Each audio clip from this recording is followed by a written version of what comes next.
Are you prepared tonight to say that you've never had an extramarital affair? I'm not prepared tonight to say that any married couple should ever discuss that with anyone but themselves. Tonight, Democratic presidential hopeful Governor Bill Clinton and his wife Hillary talk about their life, their marriage, and the allegations that have all but stalled his presidential campaign.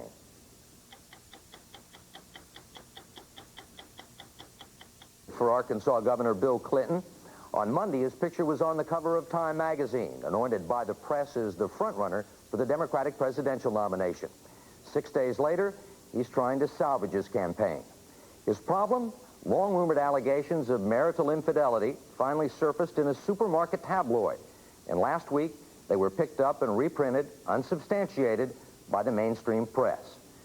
Since then, for better or for worse, Governor Clinton's private life has become the overriding issue in the Democratic presidential campaign.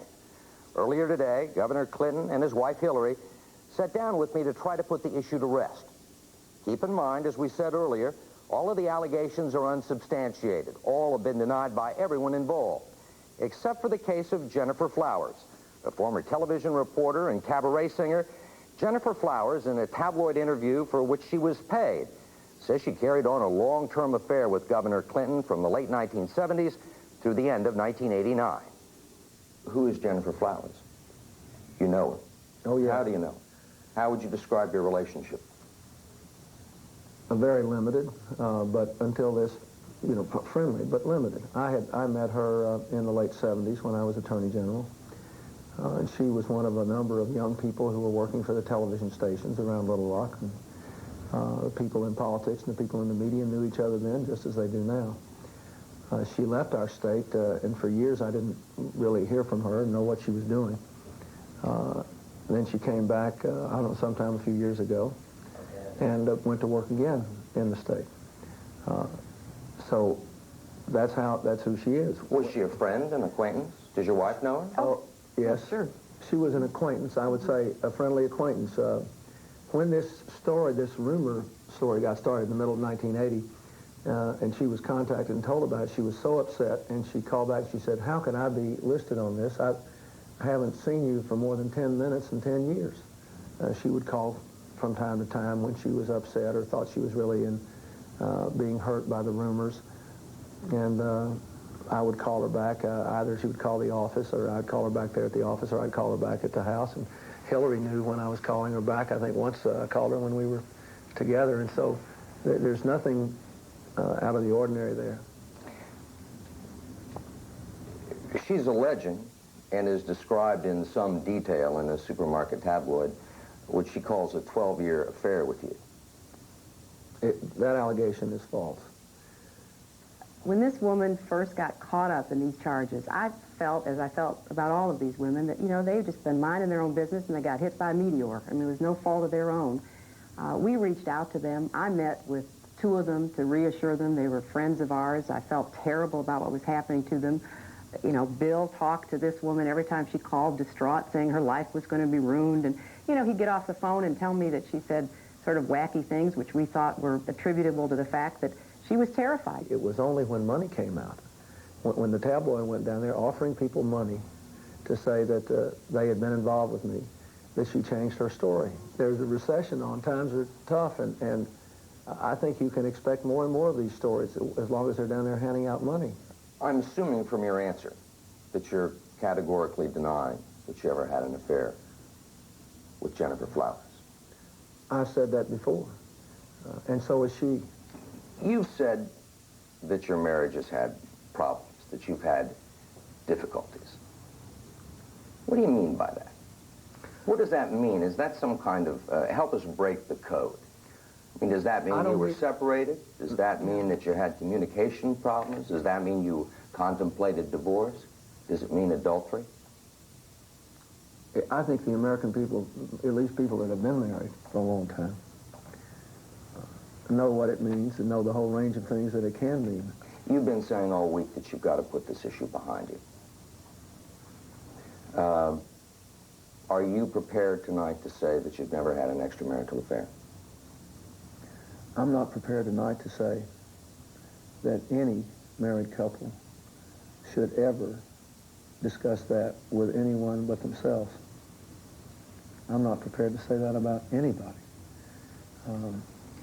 I think... Governor, that's what you... Excuse me. That's what you've been saying, essentially, for the last couple of months. Look, Steve, you go back and listen to what I said. You know, I have acknowledged wrongdoing. I have acknowledged causing pain in my marriage. I have said things to you tonight and to the American people from the beginning that no American politician ever has. I think most Americans who are watching this tonight, they'll know what we're saying, they'll get it, and they'll feel that we have been more candid. And I think what the press has to decide is, are we going to engage in a game of gotcha? You know, I can remember a time, and it was sad, when a divorced person couldn't run for president. And that time, thank goodness, has passed. Nobody's prejudiced against anybody because they're divorced. Are we going to take the reverse position now, that if people have problems in their marriage and there are things in their past which they don't want to discuss, which are painful to them, that they can't run? You're trying to put this issue behind you. And the problem with the answer is, it's not a denial. And people are sitting out there, voters, and they're saying, look, it's really pretty simple. If he's never had an extramarital affair, why doesn't he just say so? That may be what they're saying. You know what I think they're saying? I think they're saying, here's a guy who's leveling with us. You may think that we should say more, and you can keep asking the question, but I'm telling you, I think that I'll come back to what I said, I have told the American people more than any other candidate for president. The result of that has been everybody going to my state and spending more time trying to play gotcha. There isn't a person watching this who would feel comfortable sitting on this couch detailing everything that ever went on in their life or their marriage. And I think it's real dangerous in this country if we don't have some zone of privacy for everybody. I mean, I think that is absolutely I couldn't agree critical. with you more, and I agree with you that everyone wants to put this behind you. And the reason it hasn't gone away is that your answer is not a denial, is it? But interesting. Let's But it's not a denial. Of course it's not. And let's take it from your point of view. If that won't make it go away. You know that you can cut this round or cut this flat. I mean, if you deny, then you have a whole other horde of people going down there offering more money, trying to prove that you lied. And if you say yes, you have just what I've already said by being open and telling you that we've had problems. You have, oh good, now we can play gotcha and find out who it is. Now, no matter what I say, to pretend that the press will then let this die, we're kidding ourselves. I mean, you know, this has become a virtual cottage industry. The only way to put it behind us, I think, is for all of us to agree that this guy has told us about all we need to know. Anybody who's listening gets the drift of it. And let's go on and get back to the real problems of this country. The problems are about what's going to happen to families in New Hampshire and the rest of this country in the future, not what happened to mine in the past. I don't like some of these questions any better than you do, but the question of marital infidelity is an issue with a sizable portion of the electorate. According to the latest CBS News poll, which was just taken over the weekend, 14% of the registered voters in America say they wouldn't vote for a candidate who's had an affair. I know it's an issue, but what does that mean? It means 86% of the American people either don't think it's relevant to presidential performance or look at whether a person looking at all the facts is the best person to serve. We've gone further than anybody we know of, and that's all we're going to say. And people can ask us 100 different ways and from 100 different directions. And we're just going to leave the ultimate decision up to the American people. I think most Americans would agree that it's very admirable that you have stayed together, that you've worked your problems out, that you seem to have reached some sort of an understanding and an arrangement. Wait a minute. Wait a minute. You're looking at two people who love each other. This is not an arrangement or an understanding. This is a marriage. That's a very different thing. You know, I'm not sitting here as some little woman standing by my man like Tammy Wynette. I'm sitting here because I love him, and I respect him, and I honor what he's been through and what we've been through together. And, you know, if that's not enough for people, then heck, don't vote for him. A good friend of yours, one of your campaign advisors, told us the other day, Bill Clinton has got to level with the American people tonight. Otherwise, his candidacy is dead. You feel like you've leveled with the American people? I have absolutely leveled with the American people. We're going to do the best we can to level with people, and then we're going to let them make up their minds, because I think if the American people get a chance, and if they're trusted to exercise their vote right, because people talk to them about real issues, this country will be okay. That's what we're betting on, and we're just going to roll the dice and see what happens. You called it a gamble. You came here tonight to try and put it behind you. You're going to get on the plane when you walk out of this room and go back to New Hampshire. You think you've succeeded? That's up to the American people, and to some extent up to the press. This will test the character of the press. It is not only my character that has been tested. I'm Steve Croft. We'll be back next Sunday at our regular time with a complete edition of 60 Minutes, including Ed Bradley with Anita Hill, her first interview since the Clarence Thomas hearings. Now, 48 hours. Good afternoon. This whole experience is not easy for me. I will start by explaining why I came forward to tell my story about my affair with Governor Bill Clinton. I quite simply was afraid. Afraid I'd be out on the street without a job. I had already started to lose singing engagements because of the rumors about Bill and me. And I thought I'd lose my state job Bill had helped me get. The pressure was so intense, I felt I might even have to leave Little Rock, which is my home. In 1990, Larry Nichols had filed a lawsuit naming me as one of Bill's lovers.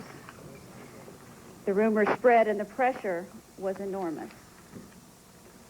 I was scared and I was alone. To protect myself, I began taping my telephone conversations. The situation was snowballing and I didn't know what was going to happen next. I wanted to have a record of the relationship. Then things got out of control. First, I heard that Star was going to run a story about Larry Nichols' lawsuit. When I heard Bill describe our relationship as an absolute total lie, I knew what my decision should be. To tell my side of the story truthfully and as quickly as possible. So I'm here to repeat in front of all of you what I said in my Star article. Yes, I was Bill Clinton's lover for 12 years. And for the past 2 years, I have lied to the press about our relationship to protect him. The truth is, I loved him. Now he tells me to deny it. Well, I'm sick of all of the deceit, and I'm sick of all of the lies. Last night I sat and watched Bill on 60 Minutes. I felt disgusted, and I saw a side of Bill that I had never seen before. He is absolutely lying. I'm disappointed, but realistically, I never thought he would come out and admit it. When people hear my tapes, I think they will realize that I'm not a woman that he saw and spoke to infrequently. My tapes go far beyond that. My tapes go far beyond what Bill described last evening. He described our relationship as a friendly acquaintance that was very limited, friendly, but limited. Listen to the tape excerpts. Judge for yourself if this is the way a man talks to a woman who is just a friendly acquaintance. There are 1 or 2 conversations in the tapes that embarrass me now. But remember, I was talking to a man I had loved for 12 years. I feel confident about my story because I'm telling the truth. The man on 60 Minutes was not the man I fell in love with. I have dealt with my hurt for 2 years now, so this is nothing new to me. I would have liked to think that after a 12-year relationship, he would have had the guts to say, yes, I had an affair with this woman, but it's over, and that's the truth. Thank you. Gennifer Flowers, the woman who alleges that she had a 12-year affair with Governor Bill Clinton, is saying that she wanted to get her side out quickly and truthfully, and saying that she was sick of the lies. She said she was disgusted as she watched Governor Clinton on 60 Minutes last evening. He appeared with his wife, Hillary. We are going to join William Schneider. He is a CNN political analyst. He is with us from Washington. Mr. Schneider, as you listen to Gennifer Flowers, I think what this boils down to, in the 60 Minutes that we saw last night with the appearance of the Clintons, is the credibility, and lots of analysts are saying it will boil down to his response. Well, he gave his response on 60 Minutes in which he denied the 12-year relationship with this woman. The woman said, quote, he is absolutely lying. I think we're going to have to rely on whatever evidence is available, including the tapes. She said portions, excerpts would be available. I think she and the magazine have got to make all of the tapes available for verification, because it's simply a test of who is telling the truth. That is why we are not carrying the tapes. We cannot verify the tapes. We can't tell if they were edited or when they were made. That's why CNN is not carrying those tapes live, being played currently at this news conference. Absolutely. They will have to be authenticated. And you're absolutely right. Governor Clinton did address the issue last evening on 60 Minutes. But now with Gennifer Flowers coming out with this news conference today, is he still going to have to readdress what he thinks again now? Well, I think he said everything he intended to say last night on 60 Minutes. He said that he did not have an affair with this woman, though he knows her. He described it as a friendly or casual relationship. I think we've now gone one step further. Last night he said that he refused to deny, he did not deny that he had ever been unfaithful. That's an issue. It may not make a lot of difference to a lot of people, but now it's one step further. The question is he lying about this relationship? If that can be proved, I think as a political candidate, he probably has very little future. If he can be proved to be lying, because this goes beyond a marital indiscretion. So you're saying, if I hear you correctly, that lying about it, his response in lying about it, would be worse than the personal indiscretion? I think most people would regard a personal marital indiscretion of the type that is alleged about Governor Clinton. Remember, he has not acknowledged anything. He said that he would refuse to answer questions about private marital relationships. That was between him and his wife. That may make a difference to some voters. The polls indicate it doesn't make a difference to most voters. But the fact that he may lie about this relationship, if that can be proved, a candidate who lies, I think, that would be taken very seriously by American voters. Well, speaking of the polls, apparently a percentage drop. I think it was about 12 points in the New Hampshire polls of late. And it came after some of the disclosure and not necessarily attributed to these latest allegations. As many folks would say that Clinton is the front runner, what do you think that will do to his stature? Well, clearly, it's a question of how many people are going to vote on this issue. According to the poll that CBS released, about 14% of all registered voters in the country say they would never vote for someone who committed adultery. Now, he has not said that he committed adultery. He simply refuses to answer the question. But he allows people, he said, I think most Americans will get my drift. People can believe that if they choose. Some people will not vote for him for that reason. But there are likely to be some people, particularly in New Hampshire, who may vote for Governor Clinton to make a statement that they don't like the way this issue has been handled by the press. They think it's none of the press's or the public's business if he had that kind of indiscretion, that they shouldn't be pursuing him in this way. And he may gain some votes from people who want to make that statement by supporting him in this primary. And it remains to be seen in the next few weeks which of those two constituencies is larger. That's absolutely right. Could turn it into some of those, like, dirty politics, the ads, that could, in fact, make the governor look like a victim of someone making false accusations. There will be people in the primary who want to vote for him to vote against the press. Remember, you can win this primary. There are 5 candidates. You can win on a plurality. But I'll tell you one thing that's interesting. It has turned the New Hampshire Democratic primary into a contest about Bill Clinton. If he wins the primary, he will feel vindicated. If he loses, then his future is very much in doubt. William Schneider, CNN political analyst, thank you for your thoughts this afternoon. And we will take a break here, and when we come back, we'll rejoin the CNN World Report, being seen internationally.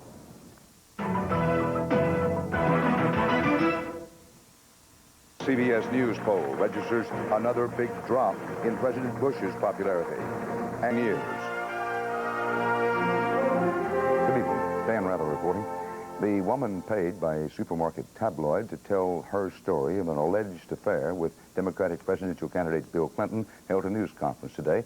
She repeated the charge in public, in person, and with tape recordings she says are of phone calls with Clinton. Arkansas's Governor Clinton again said the woman is lying and that the voters will decide his fate. Richard Threlkeld begins our coverage. Gennifer Flowers, a one-time local TV news reporter and band singer, had already sold her story of a long-time love affair with Governor Clinton to a supermarket tabloid.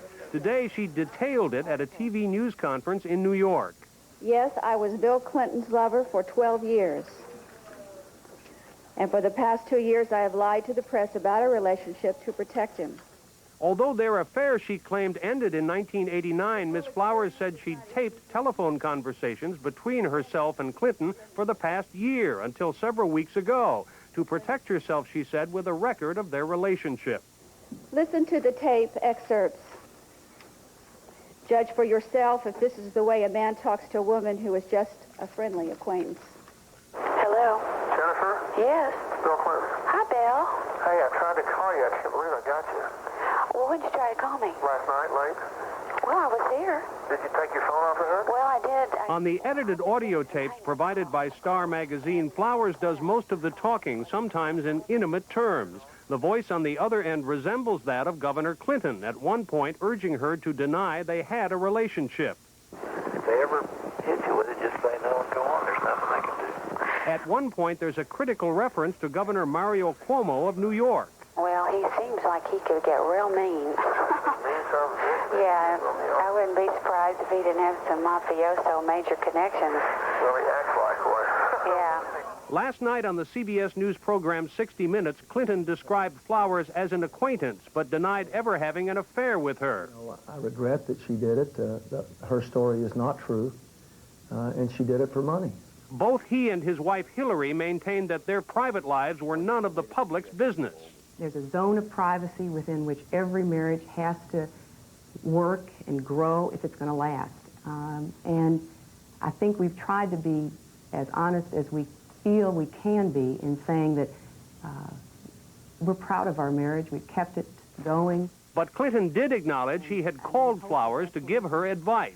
Some of those conversations were taped, Governor, as you know. Was this set up? Well, I think it must have been. Last night I sat and watched Bill on 60 Minutes. I felt disgusted, and I saw a side of Bill that I had never seen before. Late today, while campaigning in Louisiana, Governor Clinton was asked about Flowers' latest allegations. Nothing happened in that press conference today to change that. My wife and I said everything we have to say about this whole subject yesterday. As far as I'm concerned, it's a closed matter. And I think... So who's telling the truth, Gennifer Flowers or Bill Clinton? Polls show that these days most voters don't care all that much about the private lives of their public officials, but they care a lot about whether or not they're telling the truth. The voters will decide that, among other things, beginning in New Hampshire 3 weeks from tomorrow. Richard Threlkeld, CBS News, New York. No matter what happened in Bill Clinton's love life, he is holding up a mirror to the morals of the same media that are questioning his. Are the newspapers and networks, including this one, spending too much time scouring bedrooms while neglecting the more important questions about the men who would be king? All I can tell you is you ought to be asking yourselves questions today, and I wish you would. The media's side of things is that beyond all this sensationalism, beyond the seamy invasion of privacy, what if Clinton is lying? To many newspaper editors, another threshold is, does the candidate's behavior say anything about judgment? Does it bear on his judgment? Does it speak to his ability to conduct his public life? Prurient interest alone, I don't think, is sufficient motivation for us to be pursuing that story. Much of the public blames the press for hyping sex-related scandals and for concentrating on the he says, she says when there's a recession out there to resolve. We're on the eve of the State of the Union address by the President. Instead of focusing on the issues of health care, education, how we're going to get out of this recession, instead we're focusing on unsubstantiated rumors. I have told the American people more than any other candidate for president. The result of that has been everybody going to my state and spending more time trying to play gotcha. Experts who track the public mood for both political parties say that Clinton's head-on denial strategy will work if his story stays credible. In other words, Clinton may well survive if he's just guilty of some past infidelity, but is dead if voters believe he's not telling the truth. Good Wyatt evening. Andrews, We'd CBS intended News. to spend most of tonight's program talking about George Bush's political state of health. And on the eve of his State of the Union address, we'll do a lot of that. But it's hard to talk about the nastiness of Republican politics without discussing what happened to Governor Bill Clinton today.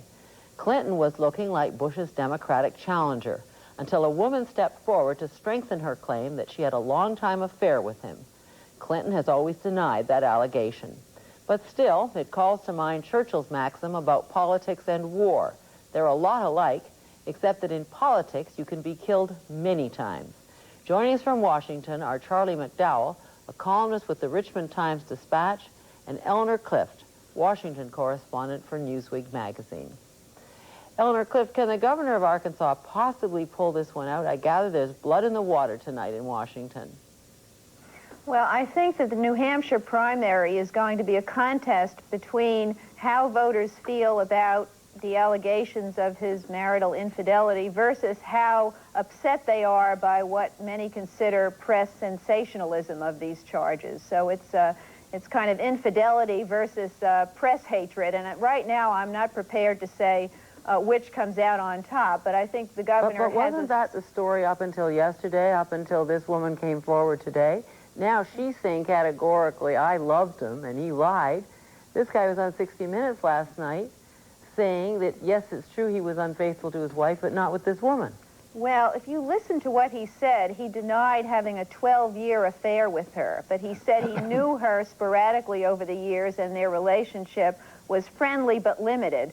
To me, I heard the word affair there, but not a 12-year one that was consistent. I think he took a legalistic escape, and whether the voters are going to forgive him for that and not feel he was lying is the problem he now confronts. The cover-up becomes worse than the original misdeed. Charlie McDowell, after Gary Hart, the press seemed to be saying there's a new standard here. Yes, you can have an infidelity, you can be unfaithful to your wife as long as it's in the past. That was the new rule, and it looked like he was going to get by, didn't it? It looked that way for a while if you thought that the press could set any sort of rules for itself. But all that just flies apart, Barbara. On the first day of this sensation, a variety of papers, including mine, didn't carry a line about it. We observed the old rules. By the second day, the little newspapers in the supermarkets had taken over the world. You can't then look the other way. It was like a car was driving down the highway, ran over onto the sidewalk, began to run over people. And we of the delicate press were supposed to say, that car is driven by outlaws. We don't cover that. We have to cover this stuff eventually. You can't stay away from a theme in our whole political life and existence for more than 24 hours. Eleanor Clift, I think everybody thought after Gary Hart that political men would be much shrewder in the future and not have any risk of this sort at all. What's the message here? Well, I mean, who can withstand scrutiny? Well, I think that if you believe the rumors about Governor Clinton, that his behavior, dates back to the pre-Gary Hart days. And, I think he thought that he could ride this out, and he has carefully established himself as the candidate of substance. And his campaign manager, deputy campaign manager, said the character issue this year is specificity. I mean, he's got a 10-point plan for every subject you can think of, and this was really a firewall that he built around himself, hoping to establish himself as a political personality, the new ideas man, before he would have to contend with questions about his private life. I think he's testing voter attitudes. I think he still has a slender chance of getting away with this. I'm not going to write him off totally, but it feels as though once a candidate gets caught up in this vortex of the drip, drip, drip of allegations, a new story, the woman is now going to make the rounds of the talk shows, and the Star tabloid has another installment coming, that he can't change the subject. If he can't change the subject, people won't know him for anything other than this scandal. And then he's in trouble, just as Charlie says. Charlie McDowell, is the awful historical truth that politics is a blood sport, and that if you risk anything, you just can get absolutely chewed to bits in the machine?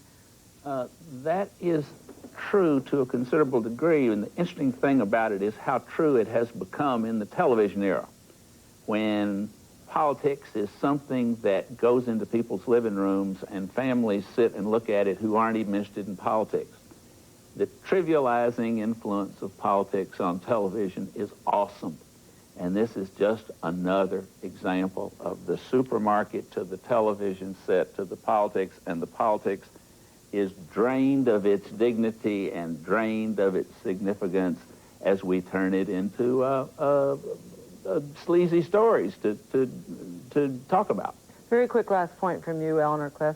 You had an interview, in fact, with Clinton's wife just as the scandal was breaking, without Ms. Flowers today taking it one step further. How do you feel about a wife in this situation having to come forward and say what she has to say? Well, I think Hillary Clinton is his best defense because she does not come across as the aggrieved wife. She is not in the traditional model of a Lee Hart or even a Joan Kennedy, who you feel are putting up a brave front. I believe her. I think she's sincere in saying they have worked through these problems, and they do seem to have a vibrant marriage. And I think that Bill Clinton was at his strongest in the interview when he reacted with emotion and said, this is not an arrangement, this is a real marriage. There he passed the Dukakis test, and he showed emotion when it came to his wife. He didn't just give yet another legalistic answer. Charlie McDowell, you got something to say about her? Because some people think she's the politician in the family, that if she weren't a woman, she'd be the one that was running for president. I would put her on the list. I think they're a tremendously impressive couple in politics. I don't recall meeting and getting interested in a young couple of people coming into politics that had impressed me more than those two before we all fell in this hole. Thank you very much for this, and we'll be talking to you again in a moment. I love him. Now he tells me to deny it. This woman says she has proof that she had an affair with Democratic presidential candidate Bill Clinton, and that he tried to cover it up. If they ever hit you with it, just say no and go on. There's nothing I can do. Clinton is trying to put the controversy behind him. My wife and I said everything we have to say about this whole subject yesterday. As far as I'm concerned, it's a closed matter. Will it damage his chances for the White House?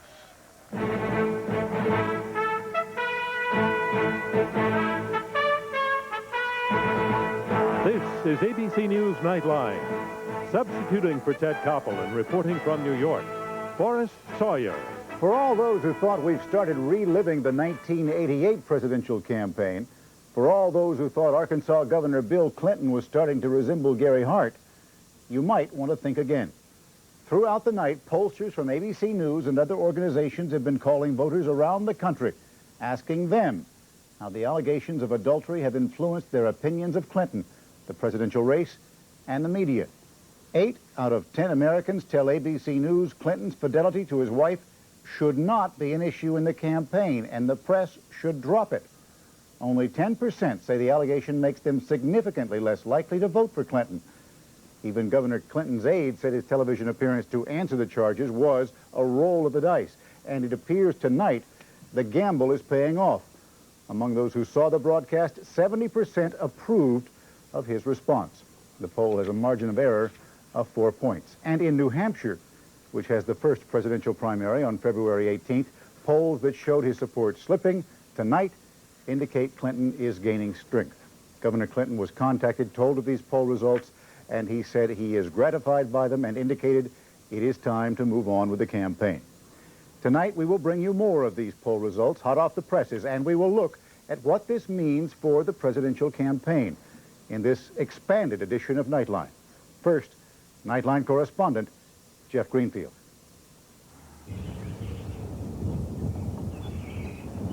These are sights and sounds of winter in New Hampshire, but not when leap year comes. In clinics and coffee shops, in parlors and living rooms, they confront the candidates with the most cosmic of questions. Could you concisely describe your vision for us as a people in the United States? Well, yes, I'm concisely say that what I want us to think about is that we are building, and that we're building for greatness. It is a campaign that was, until a few days ago, dominated by the very qualities we've supposedly been missing in recent elections, by ideas, by substance, by candidates trying to define what they and their party should stand for. Now, of course, there is a new voice in the land. Yes, I was Bill Clinton's lover for 12 years. The voice belongs to Gennifer Flowers, the local reporter turned nightclub singer turned Arkansas bureaucrat who met the press today armed with tapes she claims prove she had a long affair with Arkansas Governor Bill Clinton. I started calling as soon as I got home last night, and I called for a couple of hours. Well, are you going to run? Can you tell me that? I mean... I want to. I'm just going to be blown out of the water with this. The story, for which the tabloid Star paid a substantial sum of money, is far from proven. For instance, there has been no examination of whether the tapes were altered or partially erased, and there is a lot of ambiguity about what Clinton did say. But the Clintons were concerned enough to appear together on 60 Minutes last night to deny the story. She was an acquaintance, I would say, a friendly acquaintance. You know, I'm not sitting here as some little woman standing by my man like Tammy Wynette. I'm sitting here because I love him, and I respect him, and I honor what he's been through and what we've been through together. And, you know, if that's not enough for people, then heck, don't vote for him. Last night I sat and watched Bill on 60 Minutes. I felt disgusted, and I saw a side of Bill that I had never seen before. He is absolutely lying. Clinton's Democratic rivals were firmly denying any interest in the story. I don't want to talk about personal lives. I want to talk about the records. I want to go to New Hampshire and talk about the record, for example, of the governor from Arkansas. Good morning. Today, Governor Clinton campaigned in the South, where he struck the major theme of his campaign. I'm running for president because I don't agree with what's happening in our country today. Because there are too many people who don't have jobs. Because there are too many other countries that are getting better jobs than we're getting. Because there are too many people who don't have access to a good education.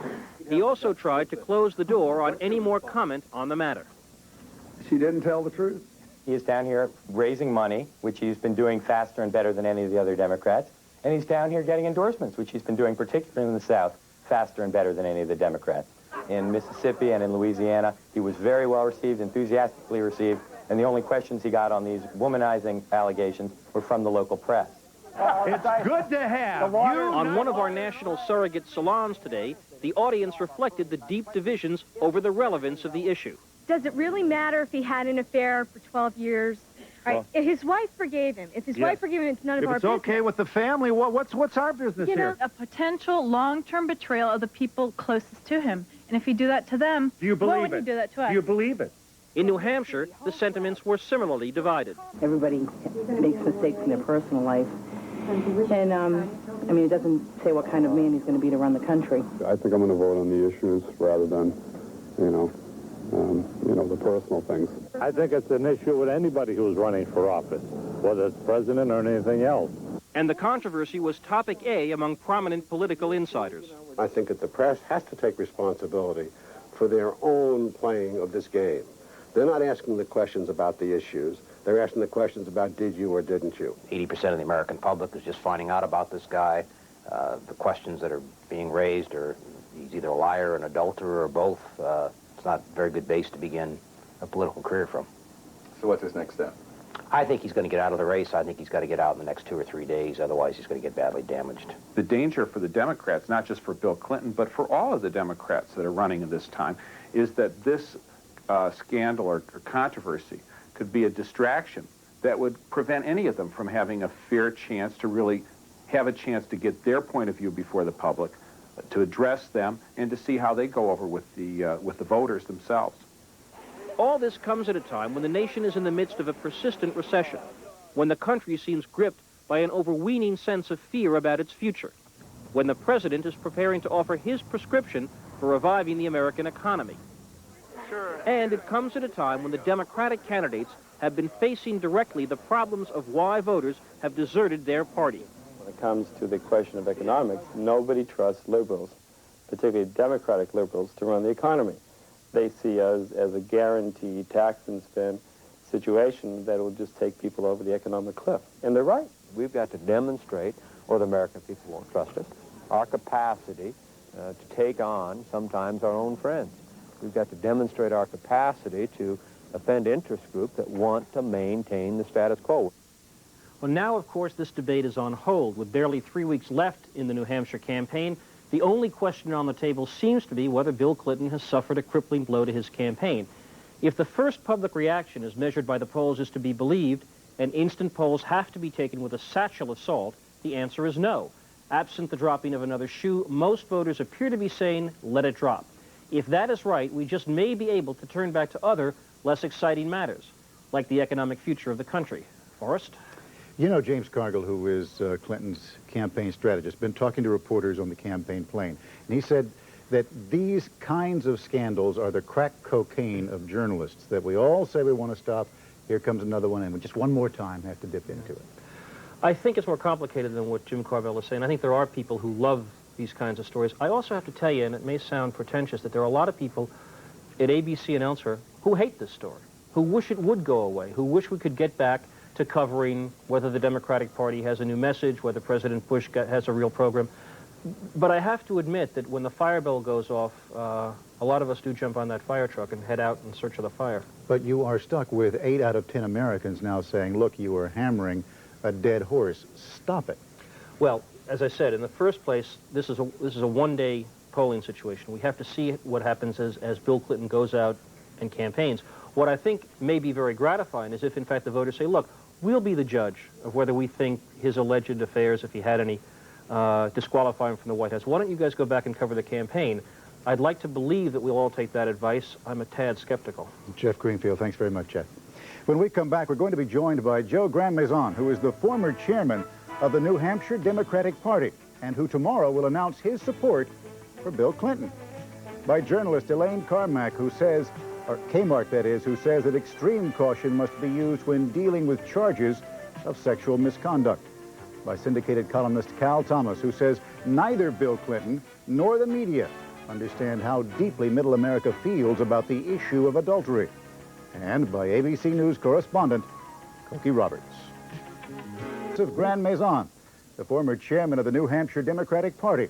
Tomorrow, Mr. Grand Maison will announce his support for Bill Clinton. From our New York studios, Elaine Kmart, a columnist for Newsday. From our Washington studios, Cal Thomas, a columnist for the Los Angeles Times Syndicate, and ABC News correspondent Cokie Roberts. First, let us have a quick look at some recent polling data. ABC News national poll shows Bill Clinton moving into first place among the Democratic candidates, ahead of Jerry Brown. And a new Boston Globe poll indicates that the controversy appears not to have hurt Mr. Clinton in New Hampshire. The Globe poll shows Mr. Clinton gaining slightly in the last 2 weeks. Other polls in New Hampshire are showing a similar trend for Mr. Clinton. Last night in his interview in 60 Minutes, Mr. Clinton said he shouldn't have to discuss with anyone other than his wife whether he has had an extramarital affair. In the latest ABC News poll, 73% of those surveyed agreed, 24% disagreed. And I should mention the second runner now in the Democratic race is Paul Zongas, former Massachusetts Senator. Mr. Grandmaison, you're there in New Hampshire. Tell me how the race feels today. What have people been talking about? Well, as you would expect, most people are talking about the situation that Governor Clinton finds himself in. I would suggest to you people would be better served and would prefer talking about who's going to solve the economic problems that we have here in our state and nation. Are they saying what we want to do is get past this, or is there a body of people that you are hearing who are saying, we're really not clear what we think about this, we're really not clear how Mr. Clinton has handled it? Well, I've got to tell you, the people that I speak to are perhaps even more offended by how the press has handled this. I mean, Nightline is a good example. I've got to tell you, I was thunderstruck by your being the only network last Thursday to run with this particular story based upon tabloid journalism. It's a crime when the questions in a presidential campaign are framed by the lowest common denominator among supposed journalists. So what you're saying is that the people that you're talking to, and I trust you are talking to more than just Democrats who are interested in the campaign and who are working for the campaigns, they are saying they don't feel that this was a legitimate issue to explore in the first place? It's a question on what and why this was explored. There are a lot of people, and I'm respectful of the fact, who believe this to be a very important test for them. But we're bleeding up here when it comes to the economy. Let me tell you why I've decided, after having previously decided not to get involved in the primary, to announce my support in tomorrow's Manchester Union leader. because this campaign and this candidate deserve having the substantive issues addressed. Sunday afternoon, Bill Clinton spoke in Portsmouth, New Hampshire, Forrest. I have never heard anybody quite so succinctly and clearly discuss what he believes to be the solutions to the economic problems that we have. He talked about the closing of Pease Air Force Base, the possible closing of the shipyard. He spoke about the national policies that would have to be changed if we're going to put people back to work. We're frightened up here. All right, let's move. All right, sir, let's move down to Washington and hear how it's playing down there. Cokie, you've been talking to an awful lot of people. What are they saying? Well, there are people in the Democratic Party who are very concerned, very puzzled. You have to keep in mind one very important fact about Bill Clinton, which is that the most appealing thing about him to most politicos was that he was electable. And Democrats are hurting very hard to get somebody that they think can actually win the White House. It's been a while. And so that the notion that he could now be unelectable makes him far less attractive than someone whose original appeal had been that he had some philosophy they were after, or some charisma, or some huge following, or something. If Bill Clinton's whole raison d'etre in the minds of Democrats was that he was electable, and now maybe he's not electable, that creates a problem. Let me just quickly say one thing about this ABC poll. At the same time that it talks about people not liking the idea, and of course they hate the press. We are hated even more than politicians. That's not news. 26% in this poll say that they could not vote for a candidate for president who has had an extramarital affair. That's a very high number. That's a much higher number, for instance, than says they could not vote for a black person. And yet the Democratic Party is not about to nominate a black person because they think that person would be unelectable. Similarly, this poll shows that the no opinion question about whether Clinton or Flowers is telling the truth, no opinion, don't know, is 77%, with Clinton and Flowers being basically tied in terms of the margin of error of the poll. So that there's a lot of doubt out there in this poll and a lot for political people to be worried about. So, Mr. Thomas, if the headline out of the poll is that 8 out of 10 Americans think that this issue is a non-starter and ought to be dropped, there are nevertheless an awful lot of people who do believe that if there has been extramarital activity, let's say, then this candidate would have to be looked at again. It goes to the heart, I think, Forrest, of a person's character and veracity. And Democrats in recent elections have had a real problem with what has come to be called the family value, the traditional value issues. People care about promises that politicians make. And one, I think, has the right to ask that if a person does not consider his or her marital vow as being of primary importance, promises they make before the God they believe in, if any, and the a cloud of witnesses that are at the marriage ceremonies, and to their wife, then what issue, the economy or whatever, is important enough that they would take a vow that they would not break? Secondly, let me return to something Mr. Grand Maison said. He sees no connection between adultery, extramarital affairs, and the economy. I do. The Census Bureau has consistently reported the #1 cause of poverty in this country is the breakup of the family, and certainly adultery is a major contributor to that breakup. Mr. Grand-Maison? You know, Forrest, people like Cal just amaze me, really. It must be so difficult to go through life carrying the moral burdens of the world on your shoulders. I'm not suggesting there aren't people that shouldn't be concerned about this. People have the right to decide their votes for whatever reasoning they come up with. But, you know, I don't care if Cal sleeps with the family pet, to be quite honest with you. The fact is that family values mean in this country you should be able to find a job. You should be able to feed your family. You shouldn't go to bed frightened that you're going to lose your house. We've had more bankruptcies in this state than new housing starts. Think about it. That's a family value. And the fact of the matter is, it's this current administration, George Bush, that gives us all this puff stuff and people like Cal who sort out everyone else's morals but conduct a public policy that it is immoral. No, I'm not carrying the burden of the nation's morals on my back, but you gave a very disingenuous and political answer to, I think, a very real problem. The breakup of the American family in this country, the growing number of teenage pregnancies, the use of drugs, and all of these other things are interconnected with a basic moral and character problem in this country. The reluctance of good liberals like yourself to install and instill a moral compass in young people are responsible for, I believe, the moral chaos in this country. This is what has failed the Democratic Party. Mr. Graham They don't have Maison, the kind of leadership. Mr. Graham Maison, let me hold it right there and let you go to your corners. I'll let you come back to it, Mr. Graham Maison. I promise you'll have your chance when we take a little commercial break right now. To reframe the question that was put to you, perhaps marital fidelity is not of critical concern to you. The economy is much more important, and you want a man or a woman who would be able to lead this country out of the problems that we're facing now, and these other problems remain in the bedroom. But to an awful lot of people, it is a sign of that person's character. It is an indication whether they're going to be the kind of person who should lead this country, and therefore they have every right to ask these kinds of questions. And I am respectful of that. Perhaps the difference between that pompous-ass Cal and I is that I don't put myself in the position of judging everybody else. I went through parochial school, my parents gave me a set of values, and I work hard at living my life in a proper moral fashion. But what I don't do is go look at everybody else and make judgments of them if maybe they don't do the same thing as I do. I'm not making a judgment of Mr. Clinton, Mr. Grand Maison, and I thank you for your colorful language. Obviously, you must have picked that up in Catholic school, or maybe it was in the boys' room.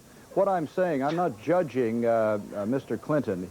I don't know whether he did or did not do what he is alleged to do. We're talking about the issue which cuts across all kinds of lines, Republican and Democrat, liberal and conservative, even TV evangelists. We're talking about the issue of character, and I think this is a Republican, a Democrat, a liberal, and a conservative issue, and I wish you wouldn't dismiss it so lightly. Ms. Kmark, if you could jump in here for one moment. Does this, to the voters, come down to an issue of he said, she said, who do you finally believe, or is there something more than that?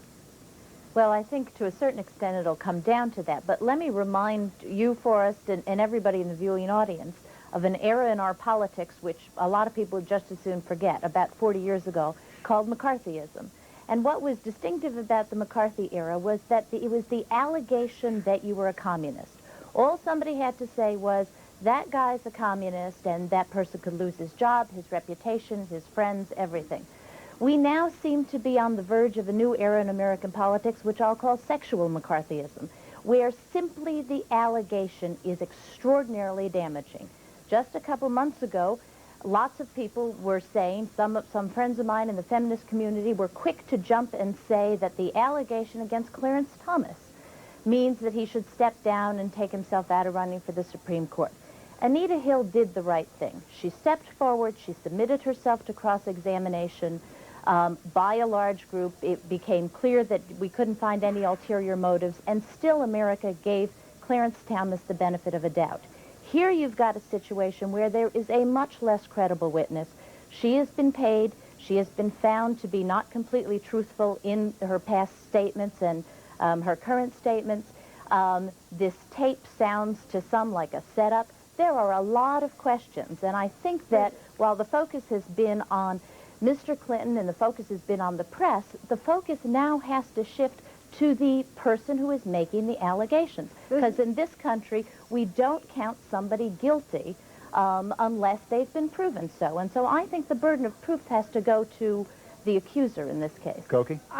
That's obviously the case, that this is not someone that any one of us would want to hold up and say this is a model of rectitude. On the other hand, none of these accusations would carry any weight if it were not for the fact that this had all been a part of the questioning about Bill Clinton from the beginning. Bill Clinton came to Washington before he announced for the presidency, brought his wife with him, went to a reporter's breakfast, said at that breakfast that the marriage had had problems. It was highly unusual for a candidate to bring his wife with him to an event like that. It was seen by reporters and by people in the campaign as an attempt to put this issue to rest, because the issue was already out there. If it came up about someone else, it would not have anything like the same resonance. The problem was it was already there. The campaign had been prepared for it. In fact, today I'm holding talking points that the campaign sent out to various Democrats of what they should be saying if anyone interviewed them about it. And it says the tabloids are terrible, it's trash for cash, all of the things we've been hearing all day. This was something that this campaign knew was going to happen. It was only a question of when and how they would deal with it. And this woman happens to be the person who brought the accusation. Let's pause there because there are an awful lot of questions about how the press has been handling this and whether it's appropriate or even fair. We'll talk about that when we come back.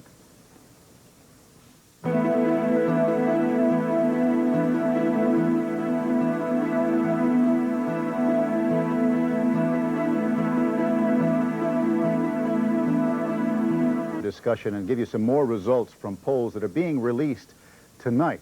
In the poll by WMUR Television and New Hampshire University, voters were asked if Governor Clinton should continue to run. Despite these allegations, only 3% said he should not run. And the Boston Globe poll shows that there is a gender gap. When asked if Governor Clinton was telling the truth, men overwhelmingly said yes. Women were not so sure. Ms. Kmark, when it shows so many people believe that he should continue to run in the face of these allegations, does that not suggest that the American people are wise enough to know the difference between unsubstantiated charges and those that carry more weight? Of course they are, and that's why what's important about this is not to jump to conclusions. And I think if the press is at fault, they are at fault for too quickly publicizing the allegations that she made even before she came out of hiding. Let's face it, other women have known what they've been getting into when they made charges like this. They've brought themselves out into the public. This woman published her story Thursday, hid for 4 days from the public, so no one could ask her any questions, so she could get her press conference ready, and then today took certain topics off the table at the press conference. Now, I think that what will happen, and I'm sure that Governor Clinton will stay in the race, I hope he does, because the fact of the matter is these things take time. We cannot jump to conclusions. But you see the point that Cokie made earlier. This has happened with Governor Clinton because these rumors have been swirling around him for so very long. And because he, with his wife, all but came forward and said that he had indeed had extramarital affairs. It was something that was waiting to happen. But just because he came forward and said that his marriage had had trouble does not have anything to do with these allegations. He did not admit to these allegations, and I think that her accusations, because they're sensational, have been given a lot more play than they should have been given, particularly once he denied them. Mr. Thomas, granted that you believe that this is a fair subject and should be looked into, and it is something that the voters should have available to them, is it fair that the press jumped on this at the time that they did? No, I think the initial response to what, as has been said, was a tabloid report was too much too soon. I think when Mr. Clinton raises the level to respectability by appearing on a major television program, 60 Minutes, last night, and discusses it, that puts it in another venue. I also think that the next few days are going to make all of the difference in his campaign in the future. There was a reporter for the New York Post, one of the first newspapers to report on what the tabloids had printed, who was on Larry King's show on CNN tonight, saying that she had names of other women who alleged to have been involved in affairs with Mr. Clinton. If these are just opportunists, if these are crazies or whatever, that will pass quickly, but I think we'll know in the next few days. But yes, I would agree that I think the press jumped on this too quickly. But let's also, in defense of our profession, say that the press has been criticized for taking out after Republicans, after Democrats. The press was vilified during most of the Nixon era for reporting things which later turned out to be true. So let's not hang ourselves too quickly. We've done a pretty good job in the past, I think. Cokie, you wanted to make a point? I think we do have to see what happens over the next few days, but I think it could take longer than that, too. It was quite an extraordinary event last night for a presidential candidate and his wife to go on a widely broadcast program after the Super Bowl game. And it's important to keep in mind that this was the first exposure that most Americans had ever had to Bill Clinton. That's tough. Usually by the time somebody has to deal with these kinds of questions, they've already formed an opinion of the candidate or the already seated governor or president or whatever.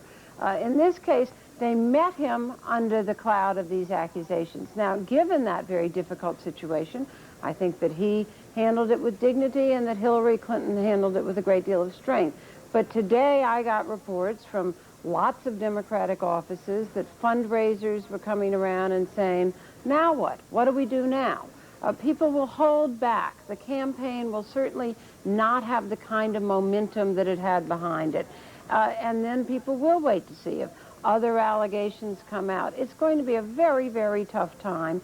And the real problem for the Democrats is that they don't see somebody else there in the wings that looks very strong at the moment. So there's a lot of attempt to shore up Bill Clinton for that reason, but at the same time, a lot of fear about doing it. Mr. Graham-Maison, does this tell you that Bill Clinton really needs to do well in New Hampshire if he wants to stay on track and if he wants to put this behind him? Yes, I think that's fair. He has to do well. I honestly don't know what well means at this point in time. Perhaps the most immediate need that he has is to be allowed to restart his campaign, to discuss other issues. It's going to be interesting.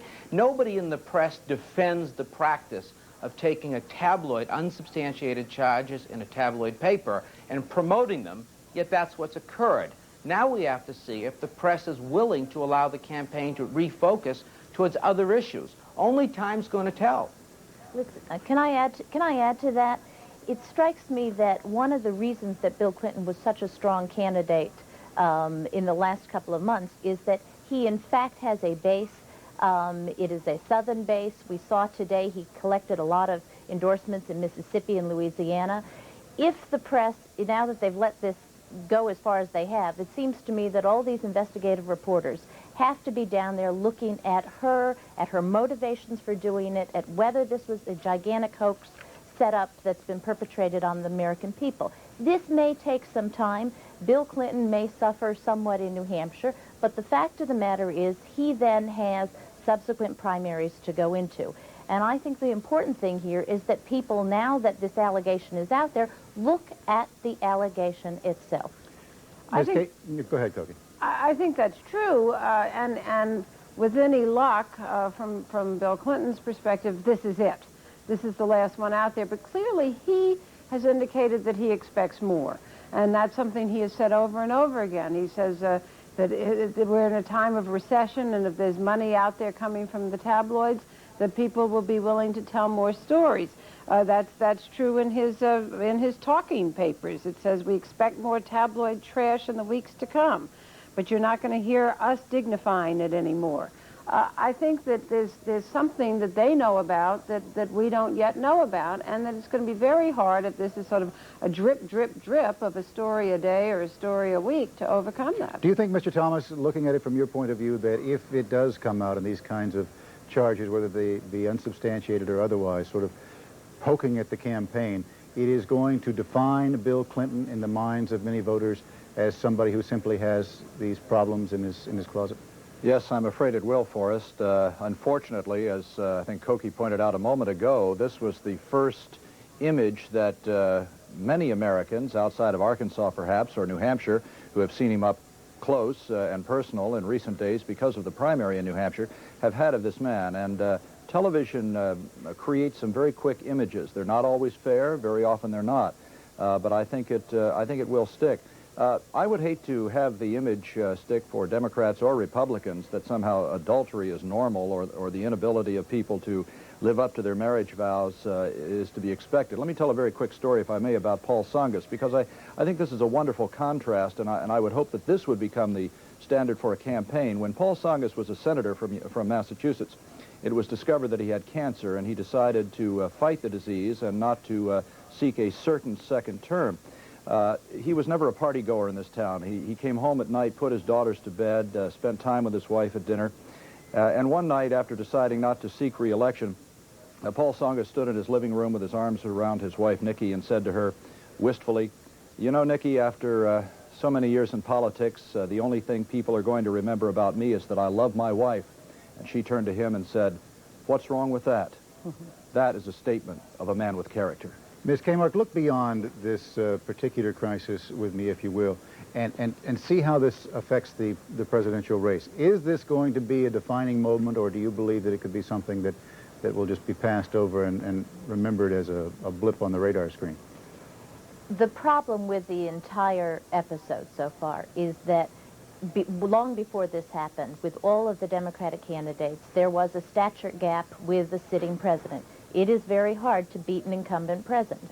The irony of this is that several days before Ms. Flowers made these allegations, Bill Clinton was actually shown to be beating George Bush in one poll in New Hampshire. It's the first time that a real live person has ever, as opposed to some unnamed Democrat, has ever beaten Bush.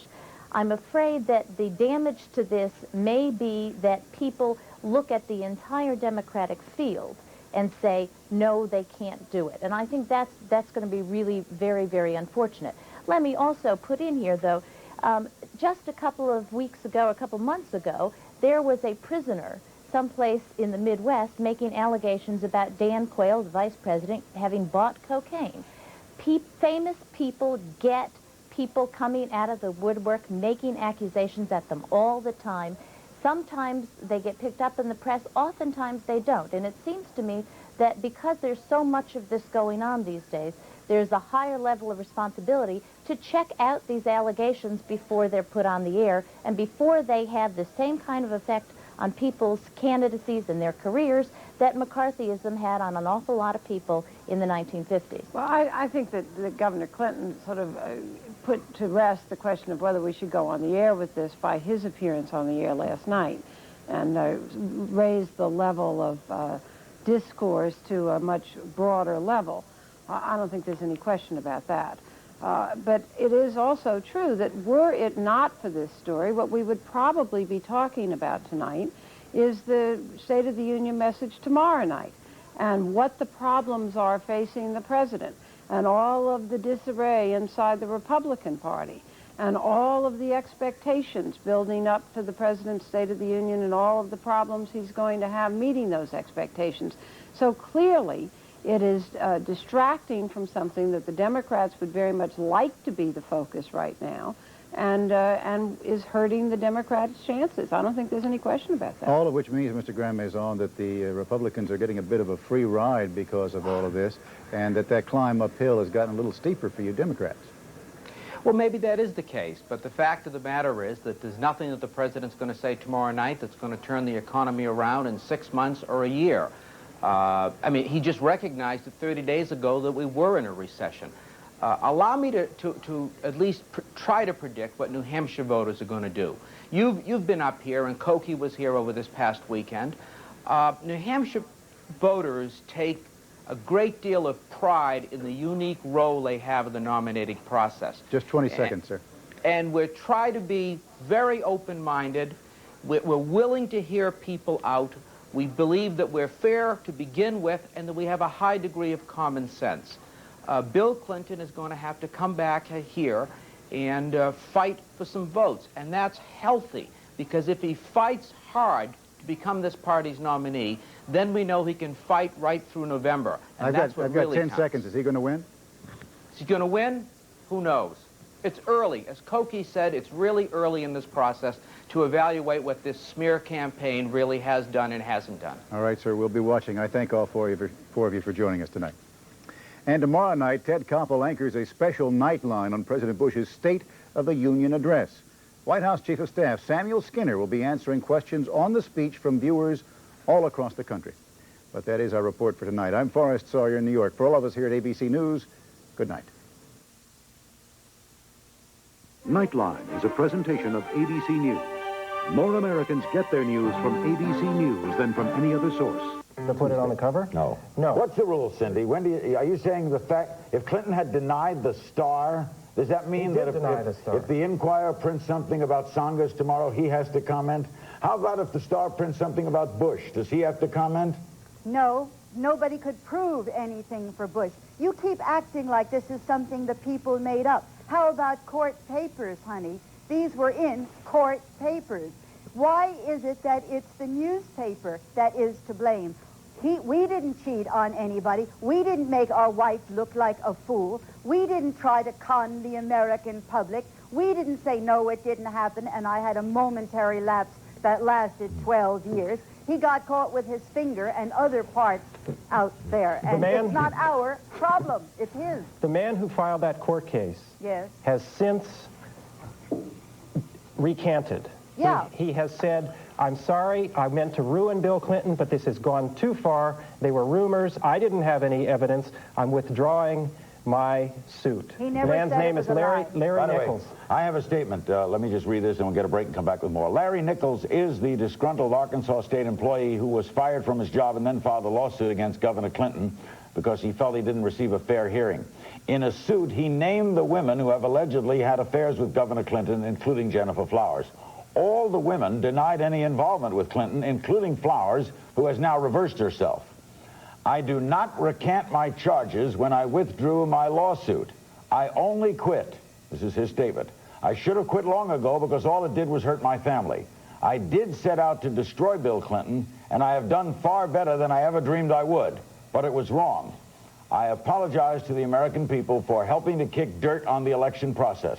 It was not my intention, but now it's over. Wow. And that statement was made to Larry King Live by Larry Nichols today.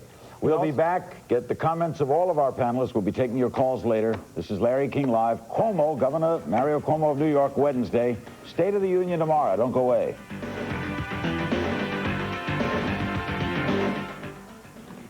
Yes, I was Bill Clinton's lover for 12 years. And for the past 2 years, I have lied to the press about our relationship to protect him. The truth is, I loved him. Now he tells me to deny it. Well, I'm sick of all of the deceit, and I'm sick of all of the lies. It on lots the New York Post followed with, because there's lots of information other than just one woman. Look, I was a journalist for over a decade, and you learn some rules about ethics. There are some very simple rules. Everybody learns them. And one of the first is that things from disreputable, unreliable publications, you have to verify independently. Fine. Go report it. Go try to verify it independently. A lot of news organizations have. They've found the charges to be false. So you don't mention it.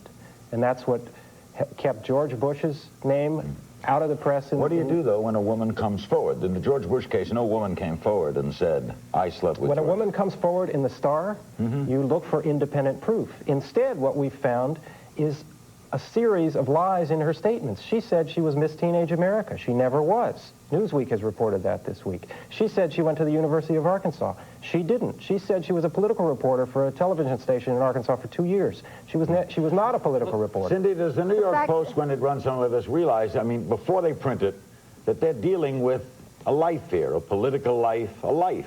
Well, of course they realize they're dealing with a life, Larry. What kind of a question is that? Because why not wait a day or two? Why not kind of contact the woman yourself or corroborate? They spoke to the woman themselves. The Star and other people spoke to the woman themselves. I mean the Post.